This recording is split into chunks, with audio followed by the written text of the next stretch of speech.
পশ্চিমবঙ্গের তৃণমূল কি ভাবছে সেটা পশ্চিমবঙ্গের তৃণমূল জানে। বিহারের তেজস্বী যাদব বলেছে, সেখানটাই বিরোধিতার কারণ শুধুমাত্র ভোটার লিস্টের সংশোধন নয়, এত দ্রুত সময়ের মধ্যে বিহারের কোটি কোটি জনতা এই বর্ষাকালের মধ্যে এই দূর দূরান্ত এলাকার যারা ভোটার তারা কিভাবে তাদের নাম নথিভুক্ত করবে,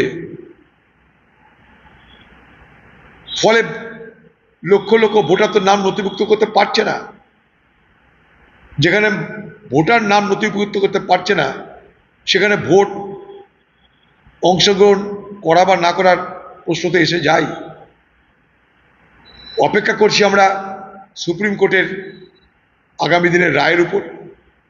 ভারতবর্ষের কংগ্রেস সরকার আজ থেকে নয়, বহু বছর ধরে নির্বাচন কমিশনের বিরুদ্ধে তাদের মানুষের ভোট দেওয়ার অধিকার কেড়ে নেওয়ার বিরুদ্ধে যে জিহাদ ঘোষণা করেছে, আজও তা অব্যাহত।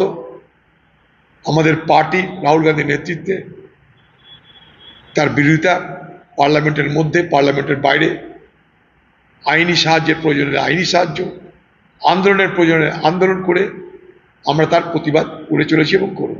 দেখুন, জানি না কোথায় নির্যাতন হয়েছে, আমার কাছে বিস্তারিত তথ্য নেই। তবে বাংলায় যে নারী পাচার হয় এটা আমরা সবাই জানি। শুধু নারী পাচার নয়, এই বাংলার মানুষের দারিদ্রতার সুযোগ নিয়ে, অভাবের সুযোগ নিয়ে নারী পাচার, শিশু পাচার, মানব দেহ পাচার অর্থাৎ কিডনি পাচার সব এখান থেকে চলছে।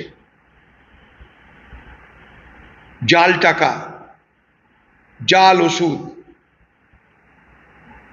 মাদক, সমস্ত কিছুর বাণিজ্য এখানে চলছে। কারণ একটাই, এখানে রক্ষক সে ভক্ষক। ফলে এই নারী পাচার এবং সেই সুবাদে নারীদের উপর নির্যাতন বাইরে, এটা স্বাভাবিক নিয়মেই হতেই থাকবে। বহু নারী এই বাংলার আরব দুনিয়ায় পর্যন্ত পাচার হয়, জেনে রাখুন আপনারা।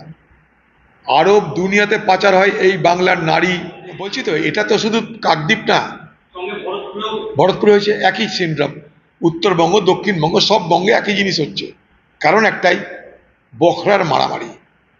রসদ কম, চোর বেশি। রসদ কমে যাচ্ছে, চোর বেড়ে যাচ্ছে। সব চোর তৃণমূলে। দিদি অত রসদ দিতে পারছে না, দিদির রান্নাঘরে অত খাবার নাই। এবার দিদির চোর ভাইরা কি করবে? খুনাখুনি করে সংখ্যা কমাচ্ছে। তারই পরিণাম কাকদ্বীপ, তারই পরিণাম ভরতপুর।